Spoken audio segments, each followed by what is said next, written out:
Hey guys, so I want to start this video really quickly just by trying to be a better YouTuber because I'm not good at it, but I'm trying. I just want to say thank you for the support that I've been given. I just appreciate anyone who takes the time to watch my videos. So, yes. Filming a YouTube video Mm-hmm. right now. Mm-hmm. Hi, YouTube. Okay, so today's video I'm actually doing a SketchUp tutorial, and if you don't know what SketchUp is, it is a 3D modeling software. So I'm working on my portfolio for grad school right now, so I'm actually redoing one of my old projects. Pretty limited on time, but here we are anyway. So I'm basing what I'm making just off of some sketches that I have. Where are they? Just a couple of them, but here were some of the sketches that I had for like sort of the final that I'm trying to make. Here's kind of looking at some of the orientation of the different spaces. Yeah, let's get started.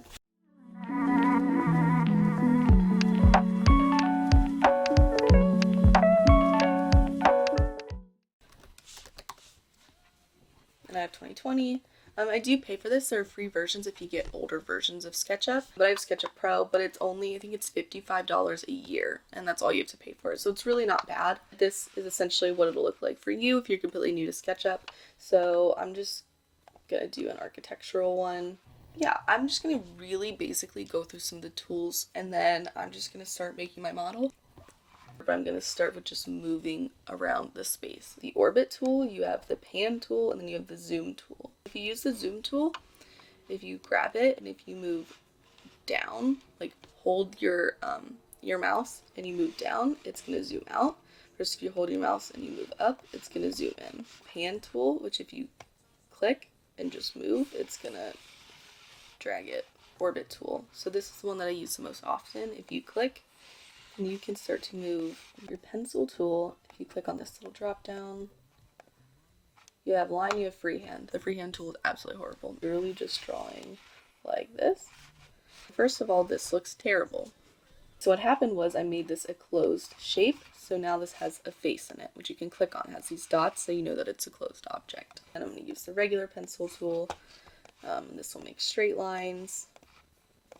Right, and the red is because it's following the red axis versus if it's following the green axis or if it's following the blue axis. Because all of these lines are not on the same plane, it's not going to make a solid face. You then have your arch tool here. An arch tool.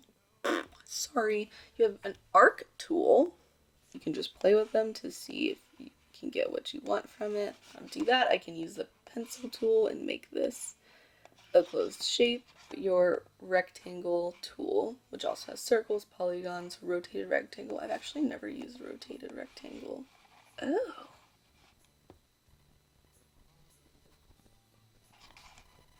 Oh my gosh, I'm losing my thing.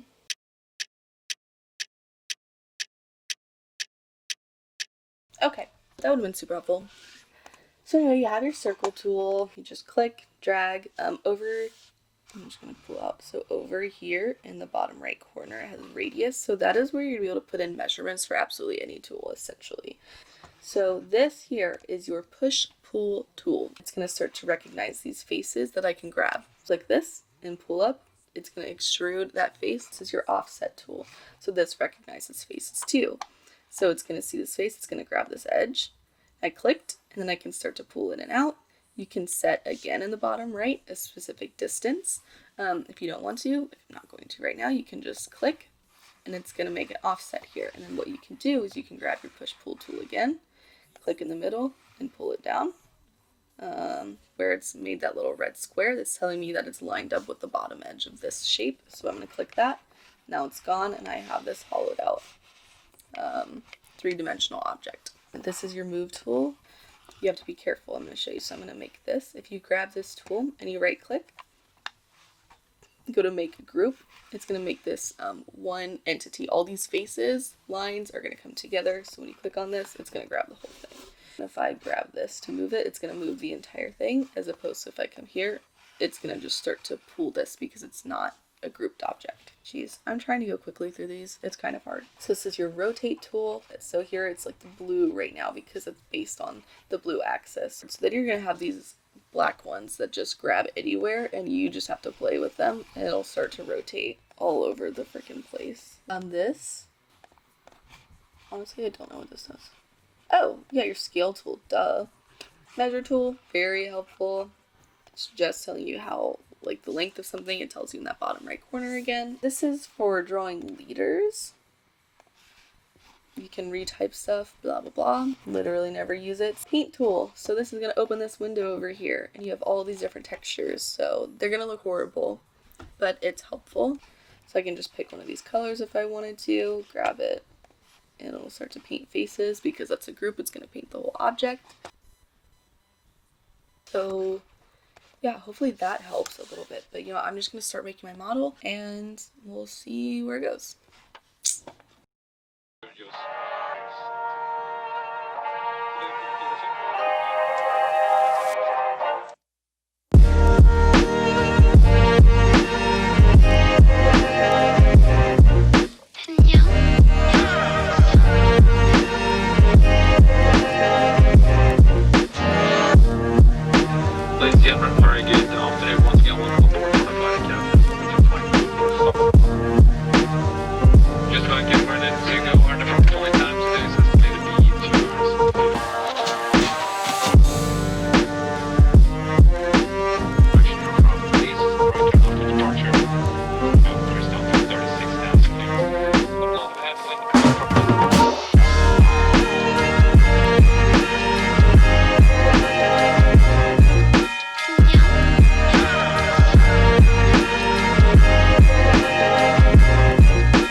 that is my 3D model for my dwelling project that I was working on. Hopefully you were able to see me actually utilizing a lot of those tools that I was talking about before. Once you have the 3D model, you have essentially everything you need to make anything else. You can use it for diagrams, you can use it for plans, sections, elevations, you can use it for obviously for making renders and graphics. But if you're just trying to build anything and see it, it's like a more intuitive version of Minecraft. If you have any questions or comments, please leave them down below. If you like this video, please like and subscribe. I will see you next time.